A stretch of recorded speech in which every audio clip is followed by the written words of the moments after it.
of St. Mark's Episcopal Cathedral. One of my questions is that you're saying that 16 to 30% of the people in this area are unchurched or have no church affiliation, and since this is the highest area of that, I guess it's less than that in other areas of the country. So far, yeah. So far.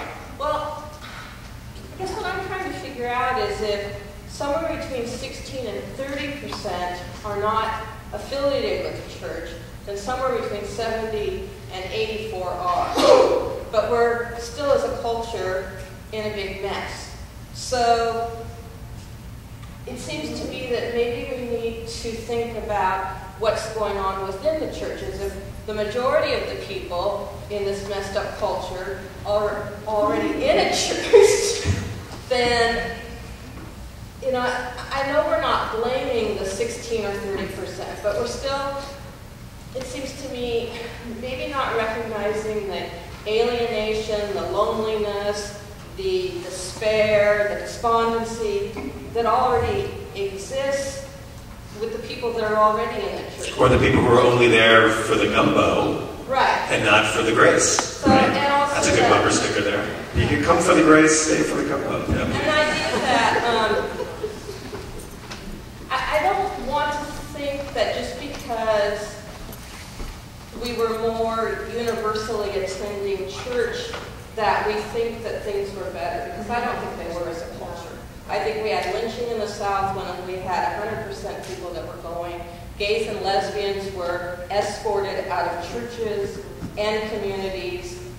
So I think there's a challenge here to us that's deeper than trying to just find those people that are unchurched and somehow get them in, because once we have them in, what are we doing? Or maybe their absence will be the motivating, the impetus for a more substantive, intensive self-analysis and evaluation of institutional religion. Right. That's my comment. No, absolutely. One or two more questions or thoughts before we go downstairs and continue talking and thinking? Joe, please. Yeah, one of the underlying themes or questions that I've had that I haven't heard addressed is really the role of sort of community and like-mindedness. And in particular, I think one of the reasons sometimes people don't come to synagogues or churches is they don't necessarily have patience for others, particularly others they think are different from them. So they want community, but they really want community, I think, usually like-minded. And I think that might be connected a little bit where you're living in communities that are more homogeneous, that people are more happy going because it's not upsetting them and they find themselves with these people they want that are like them. And what happens in this challenge of living in a more heterogeneous society or city of Seattle, and where does that fit in? And with a lot of transplants, and you don't have these generations. So I don't know if anyone had thoughts to offer about that, but to me, that's part of the narrative of connecting, is it's not really, to me, what people don't, they come, yes, they connect to values, they connect to God, but a lot of it is, do they like the people who are sitting next to them or not? It's a wonderful point that both Mark and Monica made kind of throughout the morning, and I think, I'm not answering this, I'm just adding to it. I would love to just hear some more thoughts about that, because one of the things that strikes me is that we will have a lot of trouble as long as we have heterogeneous communities. That's always going to be problems in many ways to recruit other people unless we can teach the value, the importance of that diversity. Not bringing it back here just because I'm plugging, but one of the things that I do try to talk about here is, you know, the communities that we create, that there are established values of diversity. Diversity that we get both from divine revelation in Judeo-Christian texts, but also diversity that we see in the world. If we take a cue from nature, Darwinian or not Darwinian, nature is by definition diverse.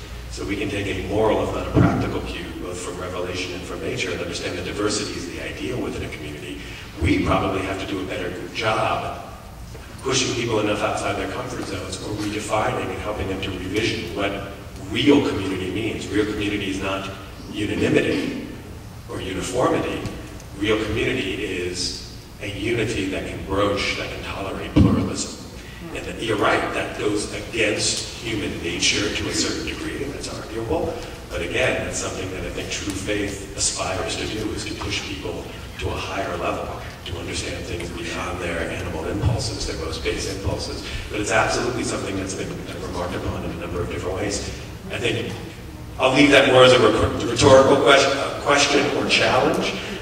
What I'd like to do is